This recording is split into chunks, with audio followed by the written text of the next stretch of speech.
The following video is an homage to the work of photographers of the American Civil War. The resource is the great work that was accomplished and published around the 50th anniversary of that conflict. At the dawn of the 20th century, the war was already a story told by old men on their porches, their voices thick with the dust of time. The land had healed, mostly, and the scars left behind by cannon fire and marching boots had softened into memories. But memories fade, and so the photographic history of the Civil War came to be 10 heavy volumes of what had been, of the fire, the blood, the waiting. Published by the Review of Reviews Company in 1911 to 1912, it was a book of ghosts and stories, a grand attempt to catch time by the coattail before it slipped away for good. Francis Trevelyan Miller, the editor, gathered the old photographs, over 3,000 of them, taken by men with glass plates and heavy cameras, men who followed the war like scavengers, catching its bones in black and white. There were the faces of soldiers, young and old, some grinning, some staring, some looking past the camera into something only they could see. There were the fields after battle, littered with what had been men. There were the towns burned to their foundations, the rivers swollen with history, the war in all its miserable, aching truth. But the books did not only show, they told. Historians and soldiers alike lent their words to the pages, trying to shape the past into something understandable. They wrote of strategy and failure, of victories that felt like losses and losses that hardened the soul. The 10 volumes divided the war like a plowed field, each section turning over a different part. Battles fought, leaders made and broken, the ironclad ships churning through gray water, the common soldier trying to outlive the war that tried to kill him. The home front, too, found its way in, the mothers waiting for letters, the children who barely remembered their fathers. The book did something that had never quite been done before.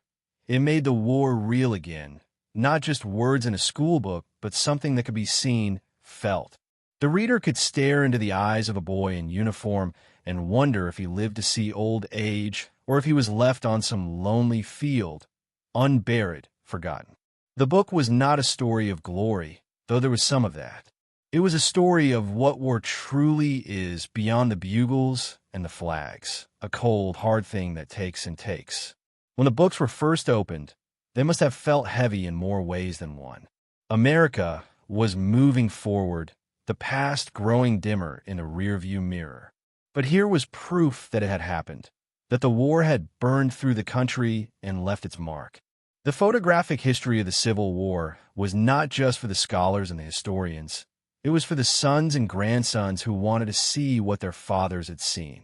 It was a bridge between then and now, a way to hold on to the past before it was gone entirely. Even today, a century later, the images remain. The faces still look out from the pages. The fields still hold their sorrow. The past still lingers in the grainy photographs. And for those who really look, the war is still there, waiting to be remembered. Extraordinary as the fact seems, the American Civil War is one of the first great wars of which we have an extensive photographic record. That is to say, this is among the earliest conflicts in world history that can be truly illustrated, with a pictorial record that is indisputably authentic and vividly illuminating. This is a much more important historical fact than the one realizes. The earliest records we have of the human race are purely pictorial. Written history, even of the most shadowy and legendary sort, goes back hardly more than 5,000 years. However, in recent years, there have been discoveries of weapons and rough wall paintings that depict dramatic events in the lives of men who lived tens of thousands of years before the earliest of those of ancient Troy, which indefatigable archaeologists have exposed to the wondering gaze of the modern world. Pictures predate written records. Nearly all our knowledge of ancient Babylonia and Assyria is gleaned from the details left by early picture makers. And visual representation remains and infinitely more appealing. How impossible it is for the average person to get any clear idea of the great struggles that altered the destinies of nations and occupy so large a portion of world history. How can a man today truly understand the siege of Troy, the battles of Thermopylae or Salamis, Hannibal's crossing of the Alps, the famous fight at Tours when Charles the Hammer checked the Saracens, or the Norman conquest?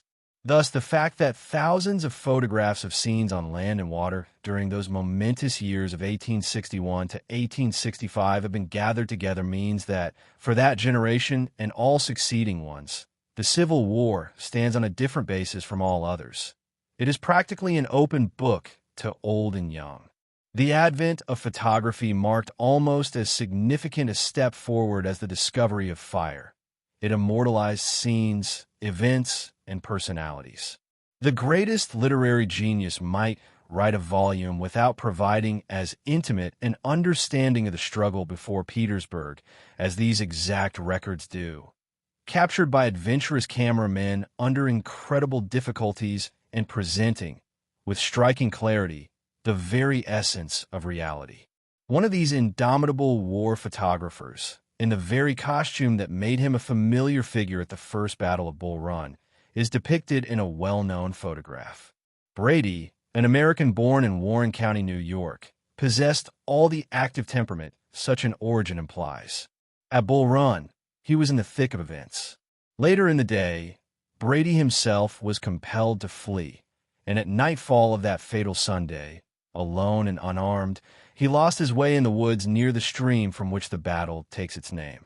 He was found by some of the famous New York Fire Department zouaves, who gave him a sword for his defense. Buckling it on beneath his linen duster, Brady made his way to Washington and then to New York. Upon this sunny period of prosperity, the Civil War broke in 1861. Brady had already made portraits of scores of men who would rise to even greater prominence as leaders in the terrible struggle. His vigorous enthusiasm saw in this fierce drama an opportunity to win even brighter laurels. His energy and acquaintance with men in authority overcame every obstacle to such an extent that he obtained the protection of the Secret Service and permits to take photographs at the front. Everything had to be done at his own expense, but with unwavering confidence, he equipped his men and set out himself, giving instructions as well. We shall glimpse more of these adventurous souls in action, but as already hinted, extraordinary as Brady's efforts were, he was but one of many in the great endeavor to document the war. 3/4 of the scenes with the Army of the Potomac were captured by Alexander Gardner. Thomas G. Roche was an indefatigable worker in the Army's train. Captain A. J. Russell, detached as the official cameraman for the War Department, obtained many invaluable pictures illustrating the military railroading and construction work of the Army of the Potomac, which were hurried straight to Secretary Stanton in Washington. Sam A. Cooley was attached to the 10th Army Corps and recorded events around Savannah, Fort McAllister, Jacksonville, St. Augustine, Beaufort, and Charleston during the bombardment. George M. Barnard, under the supervision of General O. M. Poe, then a captain in the Engineer Corps, did remarkable work around Atlanta. S. R. Siebert was very active in Charleston in 1865. Other unknown photographers on the Confederate side worked under even greater difficulties. Many other unknown figures, including those who produced the small Carte de Vist, contributed to the vast panorama of war images. Brady certainly did not monopolize the field. The combined efforts of these photographers resulted in an achievement grand enough to be shared among all who took part. One particularly interesting cameraman was A. D. Lytle of Baton Rouge, Louisiana, who created a series of images covering 3 years and several campaigns specifically for the Confederate Secret Service. In essence, he was a camera spy, and a skillful one. He secured his chemicals from the same firm, Anthony and Company in New York, but instead of running the blockade, he received them through special trade orders. Imagine what it must have meant simply to reach the scene of action with cumbersome tents, apparatus, and hundreds of fragile glass plates, the breakage of which would mean failure. Traveling over unspeakable backcountry roads, or no roads at all, These photographers faced the continual risk of being picked off by a scouting sharpshooter or captured through a shift in the Army's positions. The story of how these pictures were rescued from obscurity is almost as romantic as that of their creation. Brady's efforts resulted in a collection of over 7,000 images, 2 negatives of each in most cases. But the estimated $100,000 cost ruined him. One set, after undergoing extraordinary vicissitudes, finally passed into the government's possession. The $25,000 Congress tardily voted to Brady did not recover his financial standing, and he died in the 1890s in a New York hospital, poor and forgotten, save by a few old friends. Brady's negatives, in default of payment, passed into the possession of Anthony and Company in the 1870s. For a decade, they were neglected and stored away, until John C. Taylor found them in an attic and purchased them. Later, they were rediscovered and appreciated by Edward Bailey Eaton of Hartford, Connecticut, whose efforts led to their recognition as the nucleus of a collection of thousands of images gathered from all over the country. From historical societies, government bureaus, libraries, private collectors, military organizations, and old soldiers and their families, these hidden treasures have been drawn. Many have emerged from archives, safes, and old garrets, seeing the light of day for the first time in generations, to form a pictorial army that now unfolds before the reader. Beyond their historical significance, these invaluable photographs deserve appreciation for their pictorial artistry. The work speaks for itself. The artistic eye behind the camera ensured that these images would move viewers, just as paintings and sculptures do.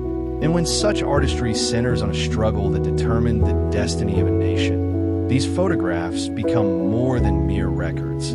They become timeless witnesses to history itself. In our next video, we continue through Volume 1 of the photographic history of the Civil War, turning our focus to the battles beginning at Bull Run. Thank you for joining us on this journey through history. If you enjoyed this video, please like, share, and subscribe to help bring these stories to more viewers. Your thoughts and suggestions are always welcome in the comments. We'd love to hear what moments in Civil War history you'd like to see next. Until next time, let the images of the past remind us of the sacrifices that shaped the nation we know today.